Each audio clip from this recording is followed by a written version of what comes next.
surprised to see this many people here. I thought by this time there will be only Srinivas and Ghanshyam around, everyone else would have left. Now, most important, cricket score is 56 for no loss. Pakistan first batting. Pakistan batting. Okay. I've made everyone happy? Not yet. Okay. I will make everyone happy. Fine. So this is the penultimate talk and it's a very interesting one. If you think the IL-6 and IL-15 put you to sleep, this will make you snore. Okay. Okay. Cytokine and endotoxin removal. Why are we talking about this? Okay. I will be touching on immunology in sepsis, not very much in detail, just about how the immune system works in a septic patient, and then look at blood purification techniques. A quick look at the different techniques that we have. What is evidence for each of them? Not in detail. I'll go through it quickly. And the big question: can it do harm doing blood purification? And then conclude. Okay. So this is the cacophony of septic immunology. Okay. Don't even bother to look at it. What you need to know there is no pointer.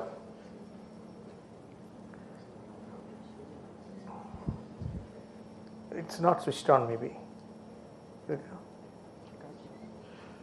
No, okay, fine. I will try and get this pointer. Yes, this part of the diagram is where all your pro-inflammatory markers, thank you, pro-inflammatory markers come in. So when we have any sort of insult, there are two types of cytokines which will come in. One is pro-inflammatory, that's what makes the inflammation happen, and we need them. We need them to kill the bacteria. Otherwise the bacteria which is there will thrive. So there is the pro-inflammatory cytokines, forget the numbers that will come in. But at the same time, to prevent the pro-inflammatory cytokines just going wild and killing everything, including our cells, we have an anti-inflammatory set of cytokines coming in. So it's a balance between these two that get us better.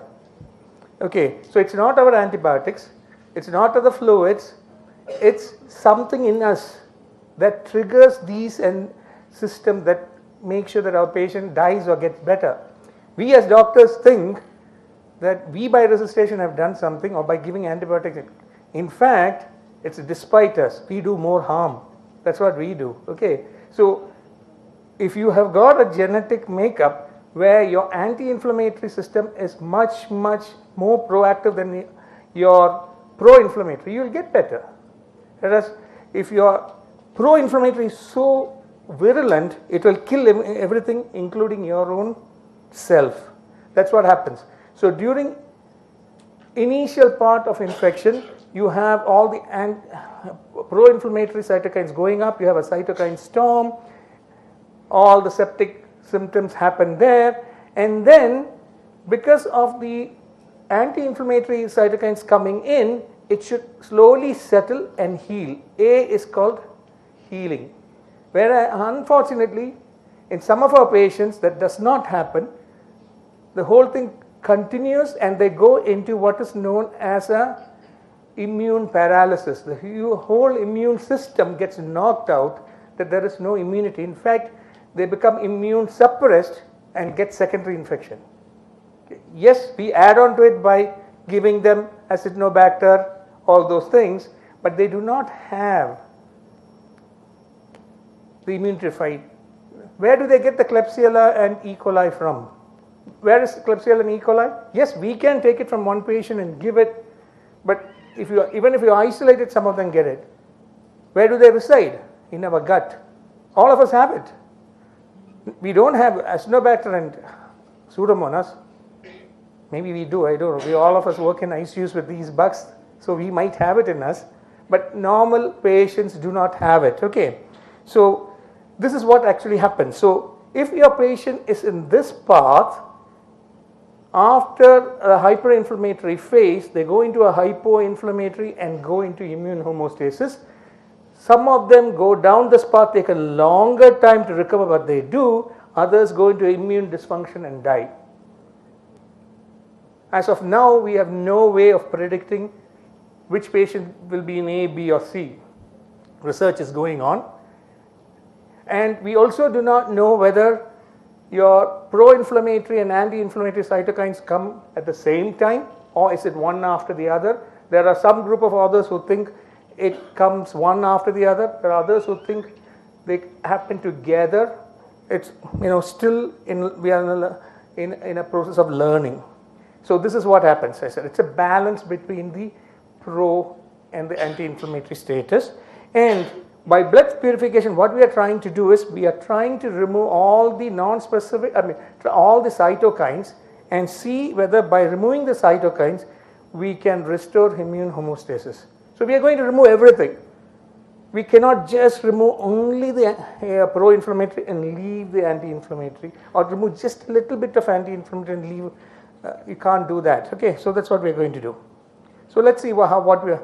These are the number of techniques that we have. You got high volume hemofiltration called HVHF, hemoperfusion or hemoadsorption, high absorption hemofiltration, high cutoff membrane hemofiltration, hemodialysis, plasma exchange, coupled plasma filtration and absorption. Okay, I'll go through it quickly now. What do we do in high volume hemofiltration? What we do is just like any other hemofiltration, but it's a larger volume. Okay, 50 to 70 ml per kilo per hour over 24 hours as a CVHD, or if it is intermittent, we do 100 to 120 ml per kilo per hour for 4 to 8 hours combined with conventional CVHD. Okay, and our traditional would be less than 35 ml. Okay, so it removes the circulating molecules, it removes the cytokines, because cytokines have a higher molecular weight. They call the middle molecules. By convection method, it removes all that, and it also has a little bit of absorptive mechanism, so attaches other extra particles to it, so it works with both by convection and adsorption. And what we have seen is definitely it has a hemodynamic, sorry, I'm getting hypoglycemic now. Hemodynamic effect reduces the need for vasopressors, and in some uncontrolled studies may be a trend towards decreasing mortality, and that too it was compared with predictors of mortality. Okay, but when you actually look at studies, not a big difference. Okay, study with 140 patients, 18 ICUs. Okay, not a big difference in mortality. It was stopped prematurely because there was no big benefit. Okay, systematic analysis, combining all the studies, again no big difference in mortality. So yes, you may get the patient off the inotropes quicker, they may become hemodynamically stable, but no mortality benefit. Sorry. Okay, how about heme absorption? What do we do with heme absorption? These are nothing but filters onto which your cytokines get stuck, or endotoxins get stuck. It binds toxins and other mediators in the extracorporeal circuit. It can have selective and non-selective, and it acts in various ways depending on the pore size, capacity and kinetic absorption. Okay, and a lot of other things. Large surface area compared to other normal hemodialysis machine, and the newer ones are more hemocompatible, less thrombocytopenia, bleeding, all those problems. And the available filters are, all of us would have heard of the polymyxin B filter, and then there are two others which are not available here, the Fresenius one and the Altico lipopolysaccharide absorber. Also the cytokine absorption filter we have here in India. Okay, let's see what is the evidence for it. Okay, I'm not going to spend much time on this because I got 1 or 2 slides on the polymyxin filter. This is more of a German product. Here it uses a filter which has albumin which binds to endotoxin. Okay. Whereas in the polymyxin they have a filter which has tobramycin which combines to endotoxin. This is again another filter which captures endotoxin. So 3 endotoxin filters, and we have at last the cytokine filter, which is cytosop, which is available here in India. And again, what is the study showing? The maximum number of studies have been done with the tobramycin filters, and most of them have been in sepsis and septic shock, and most of them in intra-abdominal sepsis. Okay, so in this study, okay, again Italian study, okay, the not statistically significant, but the patients who had the filter showed decreased mortality. Okay. Okay, then the study was repeated, higher number French ICU, septic shock, again post abdominal surgery for peritonitis. See what this has shown. Not a big difference, but increased mortality. So the first study, decreased mortality, not statistically significant. The second study showing increased mortality, not statistically significant. So actually we do not know which way it's going to work. And now there is a bigger study which is going on. We may get the result out of it sometime July, August. They're supposed to have some data there. So it's a larger study. They have got about 250 patients enrolled, I think. 250, so 500 patients in each arm, if I'm not wrong. So we'll wait for that to see how it works, the polymyxin. Now I'm going to the high absorption hemofilter because most of the high absorption hemofilters are the ones that remove cytokines, something like the cytosop. So these are filters which are more superior than the filters we have. They remove cytokines better, and on top of it, it has a property of hemoabsorption which will take endotoxin and endotoxin gets stuck onto it. So these are 2 types of filters. Okay, AN69 by Gambro, we don't have it here. This also looks like a hemofilter that you see in your CVHD. Only thing, the membrane inside is different. The same thing over here, and if you see, both of these work on the same principle. They are put onto a CVHD machine, the Gambro's machine for this, and then you run it for 72 hours. And what do you see here? Decrease in SOFA score, better hemodynamics. Better hemodynamics. There is an ongoing RCT. So nothing to tell us that it's going to do more than improve the hemodynamics. Then we come to the high cutoff membrane. High cutoff membranes are nothing but membranes with larger pores compared to the membranes that we use in our CVHD. The CVHD filters are the small ones called the high flex membrane, whereas this has got larger pores, the high cutoff. Because of the larger pores, it's able to remove inflammatory mediators. The only problem is that along with it, albumin, antithrombin 3, protein C, everything gets removed. Okay, so again, Gambro has got a filter, and Fresenius also have got a filter. So all these companies that deal with renal replacement therapy are the ones that have got the filters, because most of them fit onto the renal replacement therapy machine. Only thing, the filter, the membrane is different. Okay, so this is a study which were used. A high cutoff this thing, look at it, no difference in use of norepinephrine, ventilation, or 28-day mortality between standard and high cutoff CVHD. And again, this study was also terminated early because no benefit. Okay, now we come to plasmapheresis. There are 3 studies which looked, RCTs, which looked at plasmapheresis in sepsis.